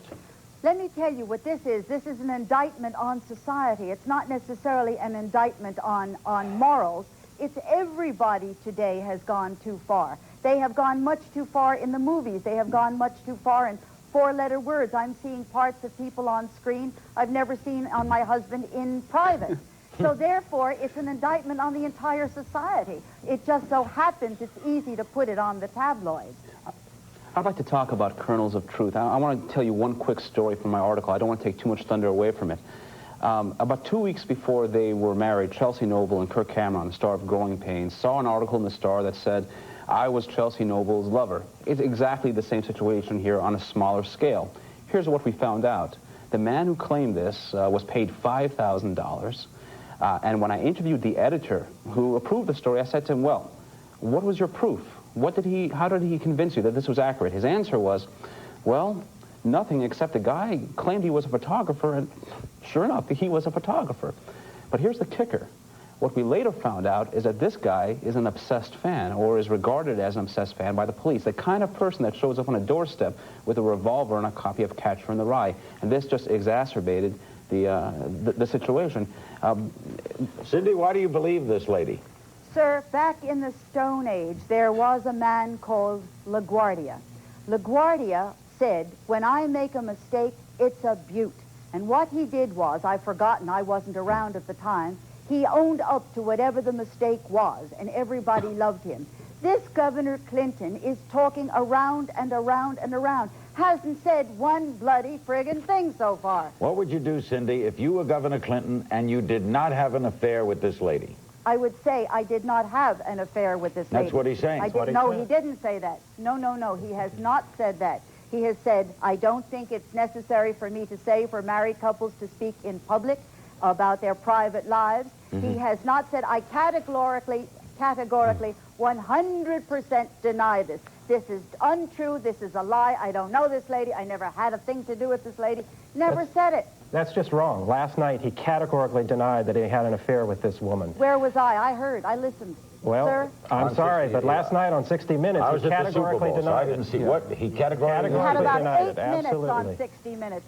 8 of those minutes on 60 Minutes, he was saying nothing because we were all listening. Cindy, I'm afraid David's right. What he categorically denied, having an affair with Gennifer Flowers.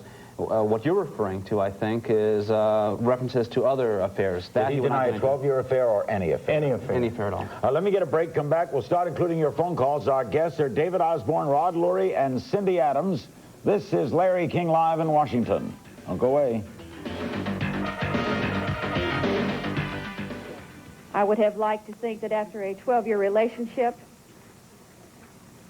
he would have had the guts to say, yes, I had an affair with this woman, but it's over, and that's the truth. Perfect. Yeah. I mean, he's been more forthright than any candidate who's ever run for president of the United States, and an unethical press is going to ruin him. But the New Republic said another campaign staffer was spreading rumors.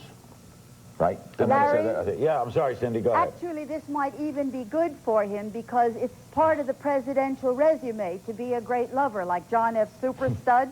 Everybody. We had Dwight Eisenhower, who had Kay Summersby. They're going to find out that George Washington bit some girl in the behind with his wooden teeth. I mean, this is now a necessity to be a presidential candidate. What Bill Clinton has to do is he has to attack with all the ferociousness he can the credibility of the tabloids. He can turn this thing around. She's going to be discredited. Newsweek has done a good job of it, and he has got to absolutely stand tough. Now, I must disagree with David on one small point, and that is Nightline, and what we're doing right now is talking about how the press is reacting. And frankly, I think it's okay to try to understand how this will affect the campaign, not looking for the charges, but how it will affect the campaign, because I'll give you a very quick statistic, just the National Enquirer. It sells 4.7 million copies a week. 15 million people read it, but here's the kicker. 70 to 75% of the illiterate population sees those headlines, just the headlines, the most damaging thing possible, every week. But does what with it? Does what with seeing the headline? Does it accept the headline? Do you think the literate America says the New York Enquirer is right? No, I don't. Not. We all laugh at that. It becomes subliminal, though. Or in 2 weeks from now, you may be at a cocktail party and forget what was the headline. Forget what the headline was, or somebody may come up to you and say, you know, I heard that Bill Clinton was fooling around with somebody. It isn't just us. It isn't just the tabloids. It's the Diane Sawyers and all the others who take our ideas or who take our headlines, then put them on and on their airtime and look down on us from Mount Olympus and say, isn't this dreadful? But use the subject, much as Larry is doing we all tonight. respect you, Cindy, but how many about in the middle, Cindy? Thank For you. example, I don't think people look at you as the star. Do you believe the star? Do No. you believe the star? I have to tell you that there are two gentlemen who run the Star. Roger Wood, who is a very senior gentleman, very respected in London and here, and Dick Kaplan, who has been a fine journalistic mind for a long time. They believe the story, and I think that there is validity. But when you read the Enquirer or the Star, you read tomorrow's headlines. Do you accept them as fact? Depends. Some of them I do, some of them I don't. I don't Depending believe... on what? It depends on the backup in many cases. It depends on where it came from. Let me go to... This is a woman who took more than $100,000 to tell this story. Does that bother you, Cindy? I mean, that No, in it itself... doesn't.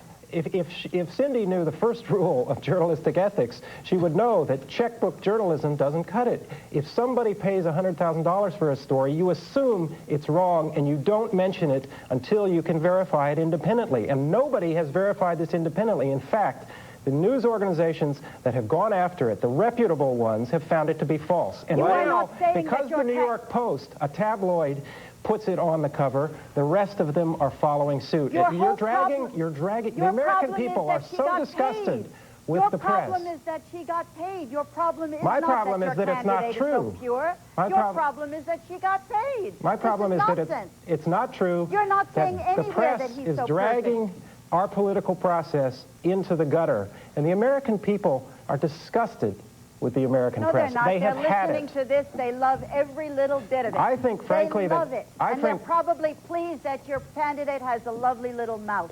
That's what she said. I think that if this was a true profession with any ethics, the way medicine is, or law, or psychiatry, your managing editor would be in the dock today. Your managing editor would be fired because he has violated the profession's ethics. We'll go to calls.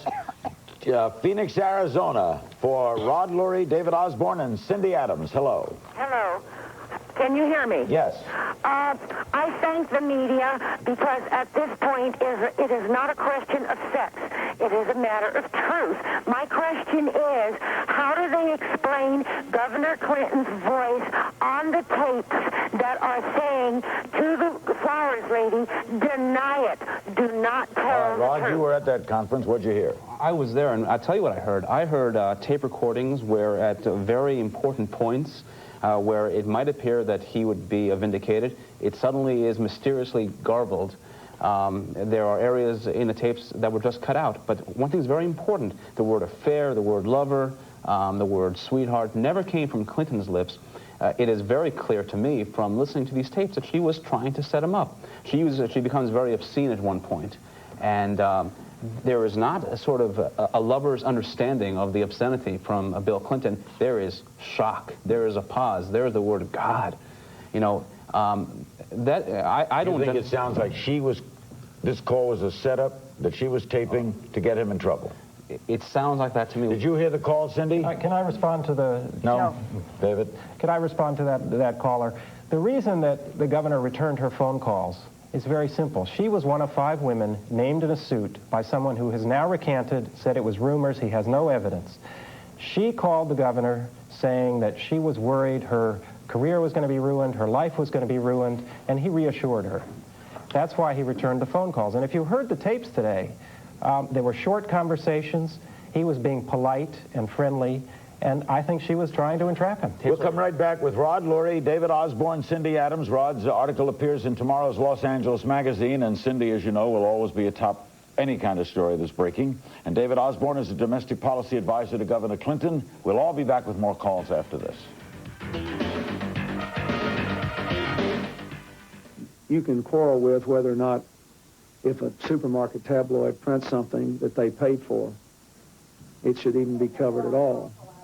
But the degree, the level of coverage, I think, is so out of line with what the real concerns of the American people are, what my whole life and record in public service it has been, and how candid my wife and I have been from day one in this election. So I still don't think the American people have found out that anything that's inconsistent with what I've told them.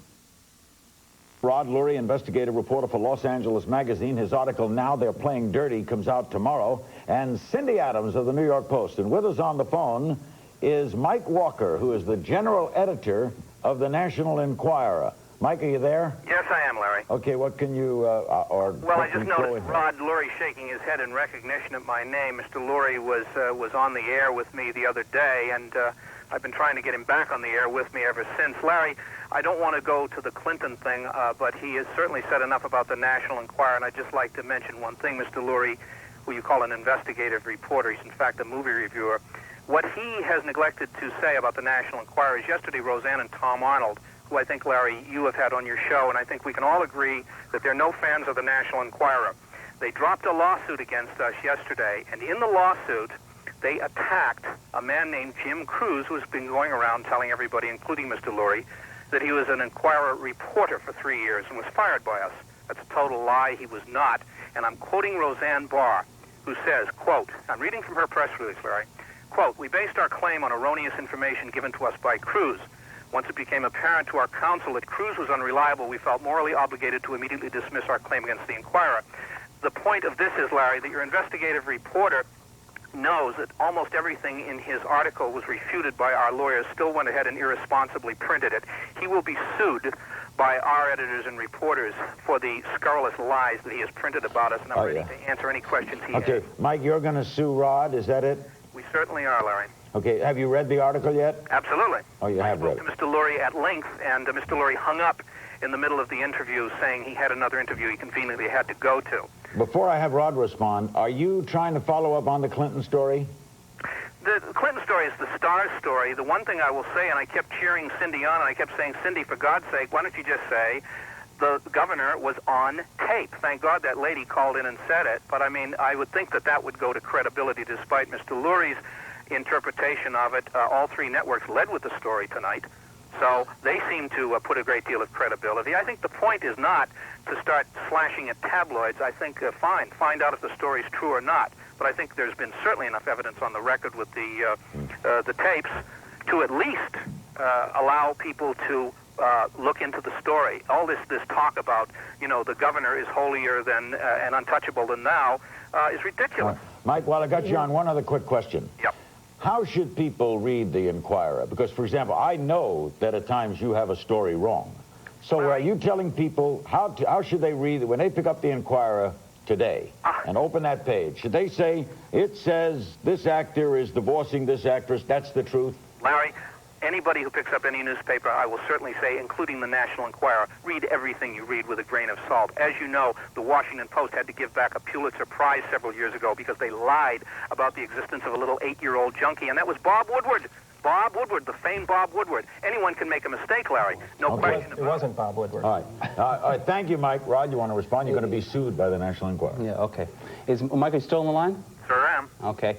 The story that he's referring to is one where the National Enquirer printed a tale that Roseanne and Tom Arnold had trashed their house that they had rented, that they were living like pigs. So, Mike, the question I have for you right now, are you standing by that story? Are we going to see a retraction of it soon? Can I ask you a question? No, I want you to answer the question first. As far as I'm concerned, we are. I had nothing to do with the story, Rob. What I'm asking you is why you would print a story by a guy named Jim Cruz, who you knew was not present at that place. I want to get back to Clinton. Why did you print that if you knew it was not true? What Mike Walker is referring to, first of all, I didn't know that it was not true, and I do not believe that it was not true. I still believe it's true? I firmly stand by Jim Cruz. All right. Thanks, Mike. Annandale, Virginia. For Cindy Adams, David Osborne, Rod Lurie, we're discussing back to Clinton. Hello. Yes, hello. I'd like to know what the Republican intervention with all of this is, please. David? Apparently, she said at the press conference today that the local Republicans in Arkansas had approached her to get her to tell this story 6 months ago, and she had said no.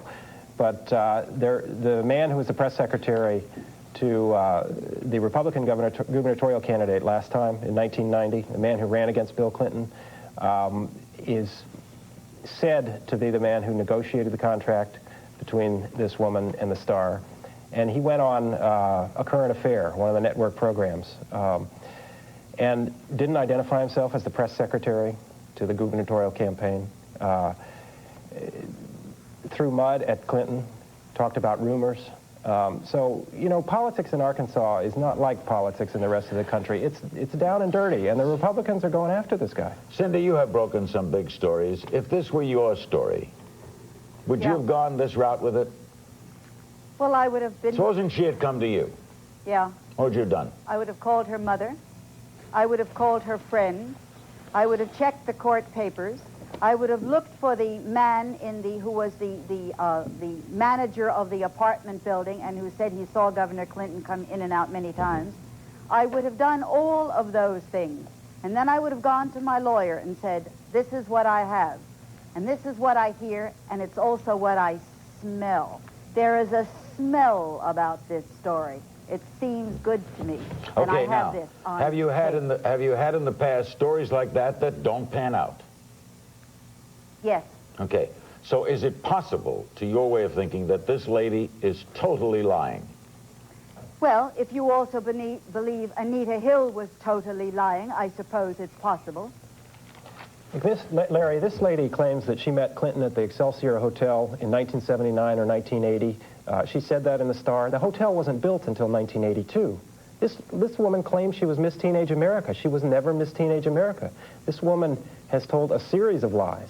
And then she takes $100,000 to tell a lie about Bill Clinton. And we're supposed to take it seriously? Fayetteville, Arkansas. Hello. Yes, Larry, I'm a Republican here in Arkansas, and I am even upset about the way the national press has treated us. I have a quick comment and a question. A 96-year-old woman in Mountain Home, Arkansas, recently recovered a verdict in excess of $1 million from the Star magazine. It was like a couple of weeks ago, for saying that she lost her job as a newspaper carrier because she was pregnant. A spokesman for the Star came out afterwards and said, well, you simply are not expected to believe those type things. And I think it's the same thing here. My question is, it seems to me that the governor is being penalized for trying to make a troubled marriage work. Would the national press have this man be divorced? Is that the policy we want to put forth? Yeah, what do you want him to do, Cindy? Would he necessarily be trying to make this troubled marriage work if he weren't running for office? Well, are you questioning that? Yes. We'll come right back with David Osborne, Cindy Adams, and Rod Lurie. This is Larry King Live. Tomorrow night, President Bush will make the State of the Union address. You'll, of course, see it on CNN. We'll be back Wednesday in New York for a full hour with Governor Cuomo, who won't go away. We won't. I made the recordings because every time a reporter would confront me, I felt more vulnerable. When I confided in the few people that I felt I could confide in, they said, what if he turns against you? 90% of me wanted to believe that he would stand by me, and I still wanted to protect him at that point, like I always had. 10% of me said that maybe my feelings wouldn't be as important to him as being the President of the United States. Burn, New Hampshire. Hello. Hello. This whole tabloid expose has hurt Governor Clinton tremendously here in New Hampshire. Since last Monday, he has fallen in the polls 14%. My question to Cindy is, you question Governor Clinton's credibility, Cindy. Why do you think Gennifer Flowers is telling the truth now when she said she lied for the last 2 years to protect, quote, protect Governor Clinton? Wasn't her protection for Governor Clinton bought for $100,000? No, I don't really think that the money is the issue, as you're saying. The issue is grace under pressure, which is what the governor is not exercising. If he is a presidential candidate, if we are wrong, if everyone is wrong, he should therefore be allowed to make his plea so that the American public believe him. I've been out in the streets asking people all day. They ain't believing him. That isn't our fault. That's his. That's what a presidential candidate has to do, have grace under pressure. You know, that is your fault, because you're the folks that put a tabloid story that is not believable. This is a tabloid that makes up stories about a man having sex with an ape and having a child, about children born with two heads. You put a story on your cover that this tabloid printed without verifying it yourself, and that's why the American people believe it. I talked to my mother-in-law about this last night. She says to me, well, gee, if it was on Channel 7, I assume there must be something to it. That's why there's a rule in journalism about this that says if you can't verify it independently, you don't mention it. This is very dangerous. We are dragging American politics into the gutter, and the New York Post is leading the way. And I'll tell you where I smell something. I smell something at the New York Post. The New York Post has been around since Alexander Hamilton's day. It wouldn't have survived if it was what you said it was. The New York Post has led with many stories. Larry King came up to my house one day. I sensed that there was some little difficulty, perhaps, in his own life. But I didn't say anything. We do have journalistic ethics. I was not first to come out with any story. I didn't even call Larry. Somebody else broke a story, right or wrong. We very often pull punches. There were many stories. You put a story on I the... didn't.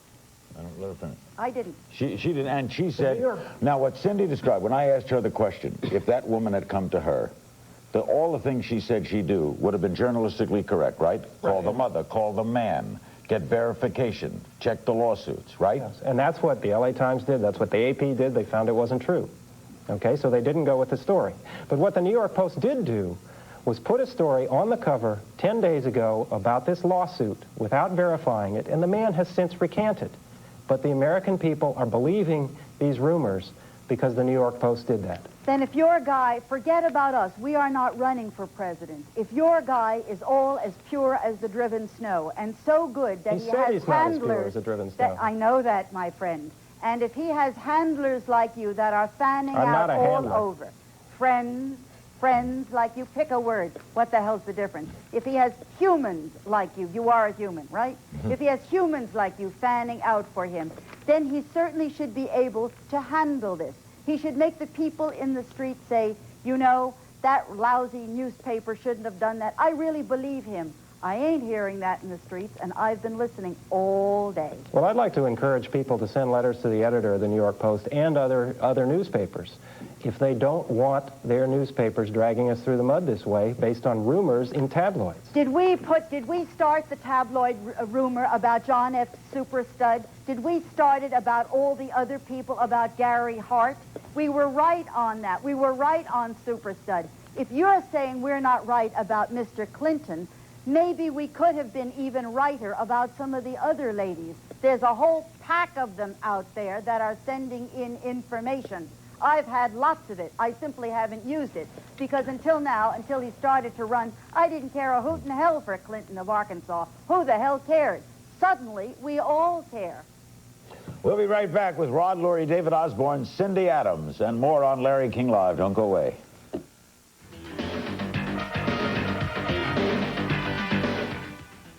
I can't find any citizen who will ask me a question about this.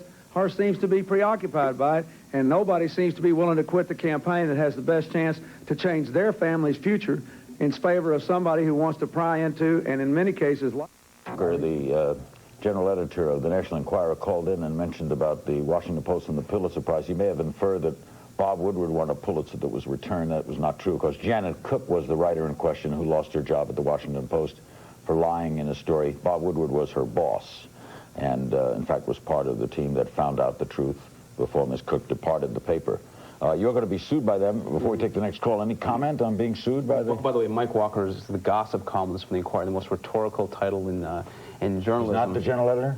I don't know about that. I know he's the gossip columnist. You open up the middle of the magazine. He identified himself as general editor. No, he's the gossip columnist. But in terms of being sued, this is a new one. The National Enquirer screaming defamation of character. You know, folks, if you want to see what the National Enquirer is so stressed about, buy my article tomorrow. Franklin Square, New York. Hello. Yeah, hi, Larry. First of all, CNN is class news network. Congratulations to you for having the integrity not to air the actual tape playing during the news conference this afternoon. That's right. We have not done that. And as a professional journalist myself for 23 some odd years, indeed, I was a copy boy when Cindy Adams worked at Channel 7 in New York.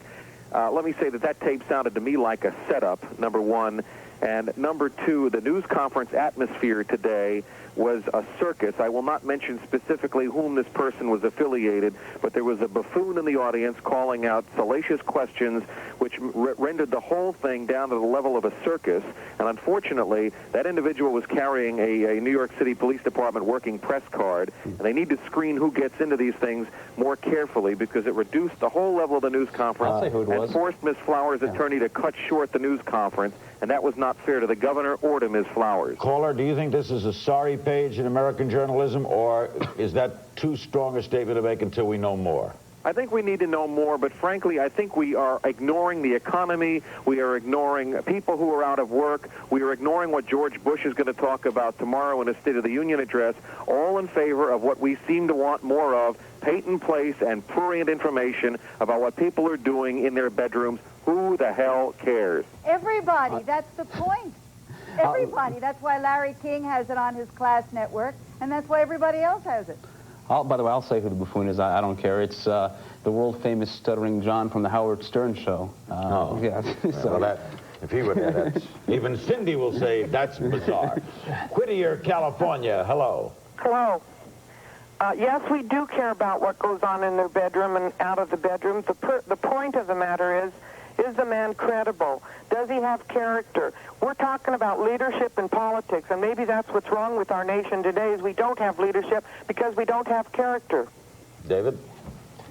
Well, Larry, let me ask you a question. If the Star printed a story saying that you had abused your daughter, would we be in good shape as a country if the New York Post and the Washington Post reported that story, reported the charge, and reported your denial? That's where we're going with this. But wouldn't This Larry is not King about then character. come out? This is about the press. It's Wouldn't not Larry about King character. come out and say, absolutely not, I didn't do that? If There's called no by the chance press, of yeah. that? If Of course called I by- didn't yeah. do that. If a responsible press called me, I would do that. But I wouldn't issue a press conference to respond to the Star. But just by having... But if you called me, of course I would. Well, he didn't say the Star. He said the Post. Oh, the Post, I would absolutely call the Post, of Thank course. you. Yeah. But Larry, of Thank course, you. just by having to deny the story, Of course, sure. you would make it look like it were true. But Cindy is saying that the Post wouldn't print that. They wouldn't print that without a lot of corroboration. They'll do it with Bill Clinton, but they won't do it with Larry King. Okay. Or they won't... I Well, think we have more respect for Larry King. Oslo, Norway, hello. Hi, my Hi. name is Mr. Lee Falk Peterson. It might be interesting to hear a point of view from the Europe side. Yes. We don't have the kind of press and rumors that you have, but my point of view is that if you are a political person in the public, you're running for president, and you have more or less a certain rumor that from 80, 82, some 10, 12 years ago, something is running around. I mean, you know that this will come up in the... Are you debate. saying, caller, where there's smoke, there's fire?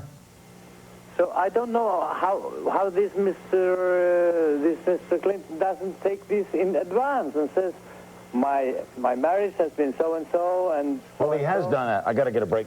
We're running... Boy, it's going fast. We'll be right back with our remaining moments right after this on Larry King Live. Mario Cuomo on Wednesday. Don't go away. King Live. Send $5 to Larry King Live transcripts. Journal Graphics Incorporated, 1535 Grant Street, Denver, Colorado, 80203. Or call 303-831-9000. New York, quickly. Hello. Yes, my question is to Cindy Adams. How can she believe this woman when this woman said that she loved Governor Clinton? How would she take $100,000? The people that loved John F. Kennedy died and admitted it after he was dead. I mean, if you love someone and you care about them, then why would you do this? Why would Cindy, you accept why? money? Because love and hate are two sides of the same coin. Listen, there are so many stories that have been around about Governor Clinton and his experiences long before this that you would think he would have skid marks on his behind. So whether it's this or it's another thing, he has been there and back, according to what we've all heard. What do you think's I've gonna- also not heard that he is so far suing anybody. Is All he right. suing the Post? Is he suing the Star? I'm running close on time. What's going to happen, David? Well, people like Cindy are going to keep after him, and it's going to drag this campaign. It's going to take a wonderful man. It's going to take one of the finest men I know, Larry, and it's going to drag him through the mud. I think I'm more optimistic. I think that the woman will be discredited appropriately, and I think that it will die. All she is Miss May. I'm out of time. Cindy, what do you think quickly? We're out. Dragged him through the mud, and I think he's dead. He's had it. He's finished. Thank you all very much.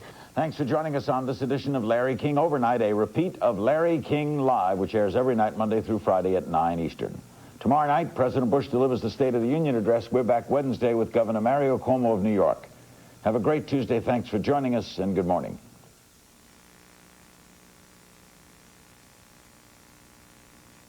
Thank you, Catherine. Some controversial audio tapes have created a new kind of political heat for Democratic presidential contender Bill Clinton.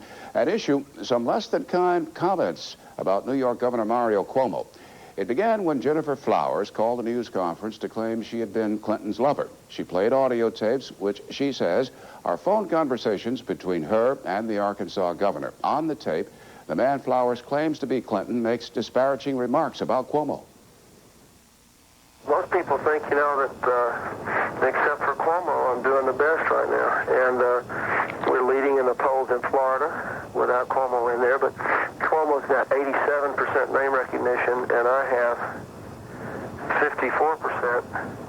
So, I mean, they're at a terrible disadvantage of name recognition still, but we're coming up, and so I think we're moving pretty well. I'm really pleased about it. Well, I don't particularly care for Cuomo's demeanor. Well, he is so aggressive. Well, he seems like he could get real mean. Yeah, I wouldn't be surprised if he didn't have some mafioso major connections. Well, he acts like one. Yeah. The Associated Press is quoting aides to Clinton as confirming the governor made those tape statements, but Clinton says he hasn't heard the tapes and does not remember making the comments. But to be on the safe side, Clinton has apologized to Cuomo. I have not listened to the tapes. I don't know what they say. I know what they thought they said. I heard about that, and I just wanted him to know that if anything was said, I didn't mean any offense by it. And that's all it meant. And I wanted to give a genuine statement to that effect. Mario Cuomo's known me since 1976, and he knows I'm not in any way prejudiced against either him in general specifically, or any ethnic group in this country in general. Governor, are you saying that you've never made that statement, or you might have made it, or you're making... I'm saying I have nothing else to say about that. I have answered all those questions. I just answered your question. I have not listened to those tapes, and I don't intend to. You made an apology to the governor for making that statement. Because everybody is now publishing those things as if they are mine, and I don't remember any conversation. I've never taped a conversation in my life. But if that is the reported record, I don't want anything that I said or might have said to be construed as offensive. That's the only reason I did it. Now, at first, Cuomo refused to accept Clinton's apology. Because if you say it this casually about Italian Americans, what do you say about blacks? What do you say about Jews? What do you say about women? What do you say about those poor people? Later, Cuomo said it's time to get past this flap and get back to the issues. But are voters ready to put the controversy over Clinton's personal life behind them? In tonight's CNN USA Today Gallup poll about the State of the Union, respondents were also asked about Clinton and his campaign. 27% said they believe Gennifer Flowers' allegation that she had an affair with Clinton. 40% believe Clinton's denial. 15% believe neither. 31% of those asked said marital infidelity is something voters should consider in judging a presidential candidate. 67% say it has little to do with a candidate's ability to handle the presidency. And 31% say the news media have been fair in their handling of the allegation that Clinton was unfaithful to his wife. 58% believe the media have been unfair. A reminder, this survey does not represent a cross-section of Americans. Only people who plan to watch the State of the Union address were polled. Inside Politics spoke with Governor Clinton earlier about Gennifer Flowers and the issues. Part of that interview in a moment as Inside Politics continues. Live interviews with the major candidates is Arkansas Democrat and Governor Bill Clinton. He is campaigning in Texas this afternoon and joins us from Houston. With me here in Washington is CNN Special Assignment Correspondent Ken Bodie. Governor, how do you think you're doing in name recognition now? I think we've cured that problem. I feel good about it. I've had a lot of warm response in Mississippi, Louisiana, and Texas in the last 2 days, and the last couple of days in New Hampshire were very, very good. So I think my name recognition's up, but I believe the message is getting out, too, and I feel good about that. Governor, it's Ken Bodie talking to you. You said today that you think you have now passed the character test. What was that character test? Well, what I meant by that is I believe that my wife and I have been very candid and open with the American people. I have been overwhelmed by the number of people who have said they appreciate what we said and what we didn't say and our commitment. And I think now this matter is in the hands of the American people and in the hands of the press. I'm going back to my campaign and to my message and to reaching out. I think that the reason I was doing well is that I really tried to respond to the real problems of real people. I tried to give hope and bring out the best in people and not get into the kind of politics that has so debased our process in the last 10 years and undermined our ability to turn this country around. Governor, as you know, this story remains on the front pages of most newspapers, and it remains on the minds of a lot of people. Unfortunately, it really does become important to ask you a couple of more questions on that subject that arise from the news conference of Gennifer Flowers yesterday. Were you personally involved in obtaining for Gennifer Flowers a job with the state of Arkansas? And if so, what did you do for her, and why? No, I didn't.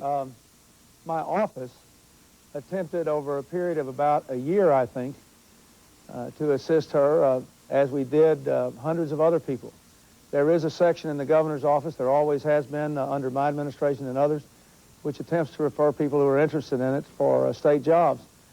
We don't ever make anybody hire anybody, and we didn't in this case. This has all been thoroughly explored and is a matter of public record at home. The person who did the hiring has been interviewed on television. It's pointed out that a merit test was taken, that she was a former state employee, and that the contact he had with our office was the same sort of referral mechanism that we've had in other cases. So I did, you know, at the time feel sorry for her because she was complaining that she'd been abused by people who were trying to spread rumors that she continued to maintain were false, and she was in trouble. So our office tried to assist her, but we did not. She was turned down, I think, or not accepted for one job that she applied for, and then several weeks later she got another one. The federal deficit is going to reach $352 billion. Precisely what would you do about it? Well, the first thing you have to do is to stop the bank failures before they spill over into the deficit. If you can do that and we pay off all the S&Ls, that's about a third of the deficit.